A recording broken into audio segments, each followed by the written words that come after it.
Hey, good morning, everybody. We're ready out here to get out here and faith another week, and here we go again. We just wind it up and do it all over again. Um, you know what? One of the things is that I don't think that we're very good at, or I don't want to say I don't think we're very good at. I think we're losing it. I think each generation that comes by, it becomes less and less. So we're not good at keeping alive the legacy of the generations of our families. We don't tell the stories of grandparents and great grandparents and parents like generations before us used to do. And they would keep those people alive in their memories and in their stories. And one of the things I do encourage people to do is to keep that legacy going by keep those stories going. Make sure the grandkids, great grandkids, know who their grandparents, great grandparents were, and that sort of thing. But I'm going to tell you what, even more than that, we are horrible at keeping the spiritual legacy alive. We really are. Many of you, like me, had very godly grandparents, godly great-grandparents, maybe godly parents as well. And we need to keep those stories alive. And we need to be godly people, godly parents, and godly grandparents to keep those stories alive. Now, the reason I say that is because that legacy of the ways that God had worked among the people of God really helped David as he walked through difficult times. And that's evident here in Psalm chapter 44. Now, he's in a very difficult time. We don't know exactly what, but again, as always, David spent over a decade running from Saul and his army, being pursued through the mountains and being almost killed many times.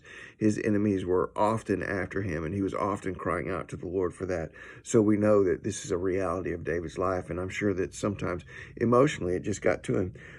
But in this psalm, he reflects about how the stories that he's heard about God's deliverance gives him strength through this. So listen, he says, "We have heard with our ears, O God.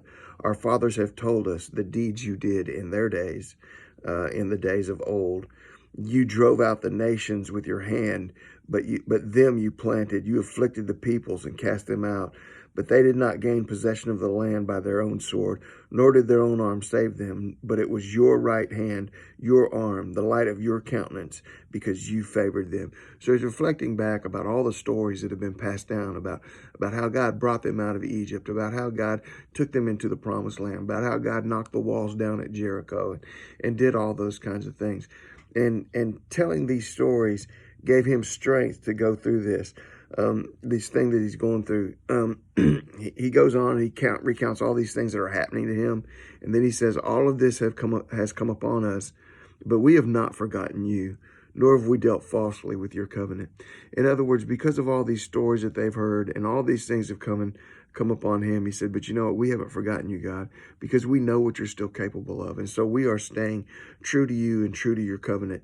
In verse 18, he says, "Our heart has not turned back, nor have our steps departed from your ways." He said, because we know what we're capable of, we continue to follow you and we continue to walk in your ways and walk in your paths. So listen, keep the legacy alive.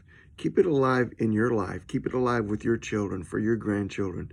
Maybe you're driving down the road and you're driving down a church and that's where grandma and grandpa met. That's where they met and got married. Well, that's where your daddy was baptized. That's where your daddy came to know the Lord under Pastor so-and-so.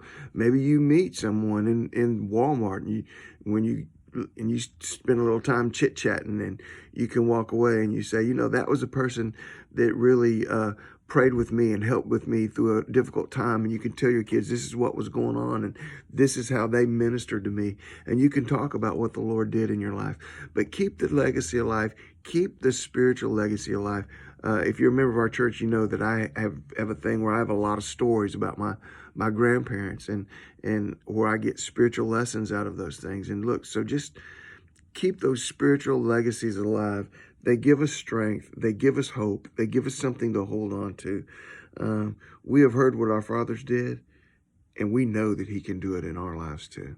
Hey, use those words, Psalm 44. Get out there. Faith today, faith the week. God bless you guys. Love you. Bye.